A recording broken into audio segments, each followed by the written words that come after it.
ابی وقار قربانی کے بارے میں نبی علیہ الصلوۃ والسلام سے پوچھا صحابہ کے بار رضوان اللہ تعالی علیہ اجمعین نے کہ یا رسول اللہ یا حبیب اللہ یہ بتائیں یہ قربانیاں کیا ہیں؟ نبی علیہ السلام نے فرمایا یہ تمہارے باپ جناب ابراہیم کی سنتیں ہیں۔ اور نبی علیہ الصلوۃ والسلام نے مزید فرمایا، حضور نے فرمایا کہ قربانی کرنے والے کو قربانی کے ہر بال کے بارے میں اللہ نیکی عطا فرمائے گا، ہر بال کے بدلے میں اللہ نیکی عطا فرمائے گا۔ صحابہ کرام نیکیوں کے بارے میں بڑے حریص تھے نا، عرض کرنے لگے یا رسول اللہ یا حبیب اللہ تو اون والے جانور کے بارے میں کیا حکم ہے؟ نبی علیہ السلام نے فرمایا اس کے بھی ہر بال کے بدلے اللہ نیکی عطا فرما دیتا ہے۔ یعنی قربانی کرنا یہ عظیم کام ہے، اور یاد رکھیں سب سے بڑھ کر قربانی کرنا یہ حضرت ابراہیم کی بھی سنت ہے اور میرے اور آپ کے آقا کی بھی سنت ہے۔ اور یاد رکھیں محبوب کے لیے سب سے بڑی بات کہ اس کے یار کی سنت ہو، وہ اس کو ادا کرتا ہے۔ صحابہ کے بارے میں ملتا ہے سیدنا عثمان بن عفان رضی اللہ تعالیٰ عنہ، سیدنا عثمان ذو النورین کے بارے میں ملتا ہے آپ ایک مرتبہ اپنے ساتھیوں کے ساتھ تھے تو ایک مقام پر آپ نے وضو فرمایا، وضو فرمانے کے بعد آپ نہ مسکرائے تو ساتھیوں نے پوچھا حضرت آج وضو کیا اور وضو کرنے کے بعد مسکرائے؟ فرمایا مجھے کوئی وضو کی حاجت نہیں تھی، میں نے وضو کیا اور وضو کے بعد میں یہاں اس لیے مسکرایا کہ یہاں سے سرکار میرے ساتھ گزرے تھے۔ یہ کتنی کمال کی بات ہے۔ آپ فرماتے ہیں کہ میرے ساتھ سرکار یہاں گزرے، سرکار نے یہاں وضو فرمایا اور وضو فرمانے کے بعد سرکار یہاں مسکرائے، میں نے بھی اپنے محبوب کی اس سنت کو ادا کیا، محبوب کی اس ادا کو ادا کیا اور آج وضو بھی کیا اور مسکرایا بھی۔ اور کسی نے خوبصورت کہا تھا کہ میں فرض محبت ادا کر رہا ہوں، بس کسی کی ادا کو ادا کر رہا ہوں۔ قربانی ایک تو یہ بات کہ محبوب علیہ الصلوۃ والسلام کی سنت مبارکہ ہے، اور نبی علیہ السلام کا آپ نے فرمان سن لیا، حضور نے فرمایا کہ یہ قربانی جو ہے اس کے ہر بال کے بدلے میں اللہ نیکی عطا فرماتا ہے۔ اور دوسری جگہ حضور علیہ الصلوۃ والسلام نے فرمایا، حدیث مبارکہ کا مفہوم ملتا ہے، نبی علیہ السلام نے فرمایا یہ جو قربانی ہے، قربانی یہ اپنے سنگوں اور کھروں کے ساتھ لائے گی۔ اور یہ بھی فرمایا گیا کہ قیامت والے دن جب بندے کے اعمال تولے جائیں گے تو نیکیوں والے پلڑے میں قربانی کو رکھا جائے گا، جس کی وجہ سے نیکیوں والا پلڑا باری ہو جائے گا۔ اگر یہ نیکیوں کا پلڑا باری ہو جائے اس کے سبب تو یہ کتنا مزے کا سودا ہے۔ تو احباب ذکر قربانی کرنے کا بہت زیادہ اجر ہے۔ نبی علیہ السلام کا یہ فرمان بھی کہ اس کے ہر بال کے بدلے میں نیکی ہے، ہر بال کے بدلے میں اس میں نیکی ہے۔ اور نبی علیہ السلام نے فرمایا جس نے خوش دلی کے ساتھ اللہ کی رضا کے لیے اس سنت کریمہ کو ادا کیا اور قربانی کی تو وہ یہ اس کے لیے جہنم کے آگے جو جہنم کی آگ ہے اس کے لیے حجاب بن جائے گی، پردہ بن جائے گی، یعنی جہنم سے یہ پردہ بن جائے گی۔ اب آپ اس کا نبی علیہ الصلوۃ والسلام نے یہ بھی فرمایا کہ نبی علیہ السلام نے فرمایا کہ یہ جو قربانی ہے اس کا خون کا قطرہ زمین سے گرنے سے پہلے اللہ اس کے گناہوں کو معاف فرما دیتا ہے۔ یہ حدیث کا مفہوم ہے۔ اور فرمایا یہ بھی فرمایا کہ جب قربانی کرنے والا قربانی کرتا ہے تو اس قربانی والا جو ہے وہ قربانی زمین پر خون گرنے سے پہلے اللہ اس کو قبول فرما لیتا ہے۔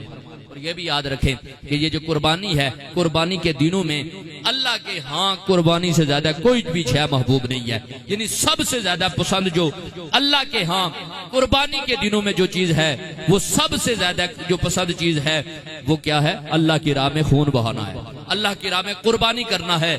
اس کو اللہ سب سے زیادہ ان دنوں میں پسند فرماتا ہے۔ اس سے بڑھ کر جو بھی کوئی نیکی کرے ان دنوں میں اللہ کے ہاں محبوب یہ جو قربانی کے دن ہے اس میں رب کے ہاں سب سے محبوب عبادت قربانی کرنا ہے۔ اور اس کے بارے میں یہ بھی سن لیجئے، شیخ محقق اور محقق علی الاطلاق خاتم المحدثین شاہ عبد الحق محدث دہلوی رحمۃ اللہ تعالی علیہ، اہل علم آپ جانتے ہیں کہ شاہ عبد الحق محدث دہلوی رحمۃ اللہ تعالی علیہ کا علمی مقام کیا ہے۔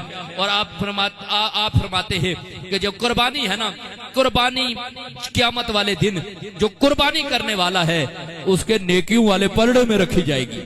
یہ جو قربانی ہے یہ اس قربانی کرنے والے کی نیکیوں کے پلڑے میں رکھی جائے گی، جس کی وجہ سے اس کے نیکیوں والا پلڑا بھاری ہو جائے گا۔ اور یاد رکھیں وہاں میدان پہ اگر پلڑا بھاری ہو جائے تو پھر تو کامیابی ہی کامیابی ہے، اور اصل کامیابی وہ ہے۔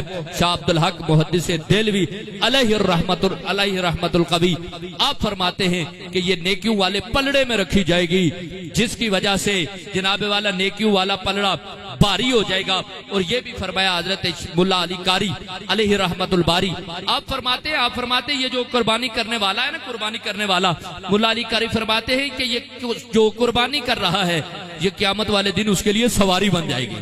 عبداللہ کی شیخ محقق فرماتے یہ تو نیکیوں والے پلڑے میں رکھی جائے گی، اور حضرت مولا علی قاری علیہ الرحمت الباری فرماتے ہیں، آپ فرماتے ہیں کہ یہ جو قربانی ہے یہ قیامت والے دن اس کے لیے سواری بن جائے گی، جس سواری پر بیٹھ کر وہ پل صراط سے بآسانی گزر جائے گا۔ آپ نے سنا نا پل صراط کتنا مشکل ہے گا، لوگ کٹ کٹ کر گریں گے، لیکن وہاں قربانی کرنے والے کے لیے فرمایا، شیخ مولا علی قاری فرماتے ہیں وہ سواری بن جائے گی، اور اس سواری پر بیٹھ کر وہ بآسانی جناب والا اسے گزر جائے گا، پل صراط سے وہاں گزر جائے گا۔ اور مزید آپ فرماتے ہیں کہ یہ جو قربانی ہے، قربانی جو ہے یہ اپنے قربانی کرنے والے کے لیے ہر عضو، ہر حصہ جسم کا ہے، ہر عضو کے بدلے میں قربانی کا جو قربانی کرنے والا ہے، وہ قربانی کا جو جانور ہے، قربانی کرنے والے کے ہر عضو کے بدلے جو جہنم سے آزادی کا فدیہ بن جائے گا، یعنی اس کی وجہ سے اس کے لیے جناب والا بدلہ ہو جائے گا، اور اس کی وجہ سے اللہ اسے جہنم سے نجات عطا فرما دے گا۔ قربانی کر رہا ہے یہ عظیم بات ہے، اور یاد رکھیں قربانی بڑی عظیم، یہ مخصوص دنوں میں ہوتی ہے، اور یہ رب کو بڑی پسند ہے۔ نبی علیہ الصلوۃ والسلام کی بھی سنت کریمہ ہے، میرے نبی علیہ الصلوۃ والسلام نے بھی قربانی کی، اور نبی علیہ الصلوۃ والسلام نے کمال کر دیا۔ میرے پیارے حبیب علیہ السلام نے امت سے محبت فرماتے ہوئے حضور علیہ السلام نے جب اپنے لیے قربانی کی تو پھر ایک مینڈا اپنی امت کے لیے بھی قربان فرمایا۔ یہ حضور کی محبت ہے، نبی علیہ السلام کی یہ شفقت، مہربانی، یہ کریم ہے حضور، کہ حضور علیہ الصلوۃ والسلام نے وہاں امت کے لیے بھی میڈا کیا۔ اور سیدنا علی المرتضیٰ شیر خدا رضی اللہ تعالیٰ آپ کے بارے میں ملتا ہے، جب آپ نے قربانی کی تو آپ نے ایک قربانی اپنی طرف سے کی اور ایک حضور کی طرف سے کی، کہ حضور نے امت کو یاد رکھا ہر موقع پر، ہر عرش پر گئے، جب عرش پر گئے تو وہاں بھی اپنی امت کو یاد رکھا، جب پیدا ہوئے اس وقت بھی امت کو یاد رکھا، جب قبر میں بھی رکھا گیا تو حضرت فضل بن عباس کہتے ہیں وہاں بھی حضور کے لب مبارک ہل رہے تھے، جب میں نے سنا تو اس وقت بھی حضور اپنی امت کے لیے دعائیں کر رہے تھے۔ جہاں نبی علیہ السلام نے اپنی امت کو ہر موقع پہ یاد رکھا، جہاں بھی یاد رکھا۔ مولا علی فرماتے ہیں آپ نے جب قربانی کی تو ایک حضور کے نام پر کی، کہ جس طرح نبی علیہ الصلوۃ والسلام نے اپنی امت کے لیے قربانی کی، ہم امتی ہیں نا، ہم اپنے نبی کے لیے امت قربانی کریں گے۔ تو پھر آپ نے حضور کے لیے قربانی کی۔ علماء نے اس پہ لکھا جس کے پاس استطاعت و توفیق ہو وہ اس طرح کرے، جہاں جب اپنی قربانی کرے تو اپنے ساتھ نبی علیہ الصلوۃ والسلام کے نام کی بھی ایک قربانی کرے، اگر جس کے پاس توفیق ہے۔ تو اب آپ اس کا قربانی کرنا یہ عظیم بات ہے، جس کے پاس بھی توفیق ہے وہ ضرور قربانی کرے۔ بڑا افسوس ہوتا ہے لوگ قربانیاں نہیں کرتے، یا قربانی کرتے وقت غربت کا کہتے ہیں جی ہم بڑے غریب ہیں، شادیوں کا موقع آتا تو لاکھوں روپے لگا دیتے، تو اس وقت کہا جائے نا بھائی آپ ذرا خرچہ کم کریں، تو وہ کہتے ہیں جی شادی کون سی بار بار ہونی ہے۔ حالانکہ یہ کوئی جملہ درست نہیں ہے، شادی بندہ 4 بار کر سکتا ہے، شادی بار بار ہو سکتی ہے۔ بولتے ہیں شادی کون سی بار بار ہونی ہے، بھائی شادی بار بار نہیں ہونی، زندگی بھی اللہ نے بار بار نہیں دینی ہے۔ اس مرتبہ تو قربانی کے موقع پر ہے، اگلی مرتبہ پتہ نہیں ہوگا کہ نہیں ہوگا۔ آج وقت ہے، وقت پر کافی ہے، ایک قطرہ آب خوش ہنگام کا، جل گیا جب کھیت تو پھر میںہ برسا تو کس کام کا۔ آج موقع ہے قربانی کر، رب کی راہ میں قربانی کر۔ اور نبی علیہ السلام کی اس بارے میں حدیث مبارکہ بھی سن لیجئے۔ حضور علیہ الصلوۃ والسلام نے فرمایا جو استطاعت ہونے کے باوجود، جس کے پاس توفیق ہے قربانی ہونے کے باوجود جو قربانی نہ کرے وہ ہماری عیدگاہ میں نہ آئے۔ یہ کوئی معمولی بات نہیں، حضور نے فرمایا ہماری عیدگاہ میں نہ آئے۔ اور یاد رکھیں جو اگر قربانی مال و وسعت ہوتے وقت نہیں کرے گا وہ گناہگار بھی ہوگا، واجب کو ترک کرنے والا ہے۔ اور ایک دوسری بات بھی سن لیجئے، جو لوگ اپنی قربانی کرتے ہیں ان کی تو بڑی شان ہے، لیکن جو لوگ غربت ہونے کے باوجود، غریب ہونے کے باوجود بھی قربانی کرتے ہیں، ایک بات حضرت لکھی ہوئی ہے، حضرت جناب احمد بن اسحاق علیہ الرحمت الرزاق، آپ علیہ رحمہ کے بارے میں ملتا ہے کہ آپ فرماتے ہیں کہ میرے بھائی کا وصال ہو گیا، میرے بھائی کو یہ کمال حاصل تھا کہ وہ غریب ہونے کے باوجود، یعنی غربت کے باوجود بھی، حضرت شیخ احمد بن اسحاق آپ فرماتے ہیں کہ میرا بھائی غربت کے باوجود بھی قربانی کیا کرتا تھا، غریب ہونے کے باوجود بھی قربانی کیا۔ یہاں تو جناب والا لوگ قربانی کے دنوں میں غریب ہو جاتے ہیں، جب رب کی راہ میں دینے کے وقت غریب ہو جاتے ہیں۔ تو کہا کہ حضرت آپ فرماتے ہیں کہ میرا بھائی باوجود غربت یعنی غریب ہونے کے باوجود بھی میرا بھائی جو تھا وہ قربانی کیا کرتا تھا، اس کا انتقال ہو گیا، اس کا وصال ہو گیا۔ ایک دن میں خواب میں سویا تو میں کیا دیکھ رہا تھا کہ خواب میں نا قیامت برپا ہے، قیامت ہی قیامت کا عالم ہے۔ میں دیکھا رہا ہوں کہ لوگ اپنی قبروں سے اٹھ رہے ہیں کہ میری نظر پڑی کہ میرا بھائی بھی اٹھا، میں دیکھتا ہوں کہ میرا بھائی بھی قبر سے اٹھا۔ درۃ الناسحین میں یہ بات موجود ہے۔ آپ فرماتے ہیں کہ میرا بھائی جب اٹھا تو میں نے اپنے بھائی کو دیکھا تو میں نے اپنے بھائی سے پوچھا یا اخی، اے میرے بھائی، ما فعل اللہ بک، یہ بتا اللہ نے تیرے ساتھ کیا معاملہ فرمایا ہے۔ کہتے جب میرے اپنے بھائی سے کہا نا یا اخی ما فعل اللہ بک، یہ بتا میرے بھائی کہ اللہ نے تیرے ساتھ کیا معاملہ فرمایا۔ کہنے لگے میرے بھائی کہنے لگے اللہ نے اپنی رحمت کا صدقہ اللہ نے میری بخشش فرما دی، اللہ نے میری مغفرت کر دی، اللہ نے مجھے معاف کر دیا۔ تو میں نے پوچھا کس وجہ سے؟ تو میرا بھائی کہنے لگا میں نے ایک غریب مائی کو، ایک غریب بڑھیا کو اللہ کی رضا کے لیے ایک درم دیا تھا، بس وہ میرے کام آ گیا اور میری بخشش کا ذریعہ بن گیا۔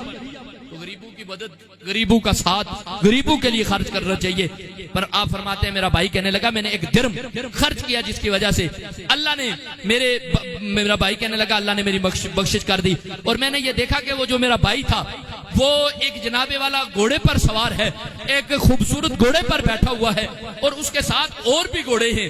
جب میں نے اپنے بھائی کو دیکھا تو اس کے ساتھ اور بھی گھوڑے ہیں اور ایک گھوڑے پر، خوبصورت گھوڑے پر وہ سوار ہے۔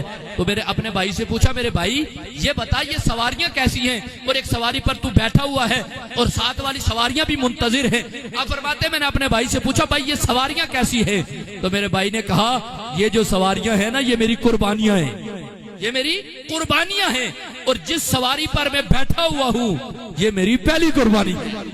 فرمایا یہ میری قربانیاں ہیں۔ وہ کہتے ہیں اس کے بعد وہ میری نظر سے اجل ہو گئے۔ تو احباب ذکر قربانی جو ہے انہوں نے خواب میں دیکھا کہ وہ سواری بن گئی ہے۔ اور ویسے بھی آپ نے ملا علی قاری علیہ الرحمت اللہ الباری آپ کے بارے میں بھی سنا، آپ فرماتے ہیں یہ قیامت کے والے دن پل صراط سے سواری بن جائیں گی، قربانی دینے والا اس پر بیٹھے گا اور گزر بھی جائے گا۔ قربانی کے معاملے میں بالکل جناب والا یہ نہیں کہنا چاہیے کہ بھائی قربانی کریں یا نہ کریں، کیسے کریں، کیا کریں، بلکہ دل کھول کر اپنی استطاعت سے بڑھ کر بھی کوشش کر کے اپنی راہ میں، رب کی راہ میں قربانی کریں۔ کیوں؟ ہم قربانی میں یہ پیغام دیتے ہیں یا رب تو نے حکم دیا تھا کہ ہم جانور ذبح کریں، ہم نے کر دیا، اور ہم یہ پیغام دیتے ہیں کہ اگر رب کا حکم ہوا نا، رب نے تو قربانی کا جانور ذبح کرنے کا حکم دیا، ہم نے کر دیا، اگر موقع پڑا رب کا یہ حکم ہوا اپنی جان قربان کرنے کا تو ہم رب کے حضور اپنی جان کو بھی قربان کر دیں گے۔ اصل یہ مطلب ہے قربانی کا۔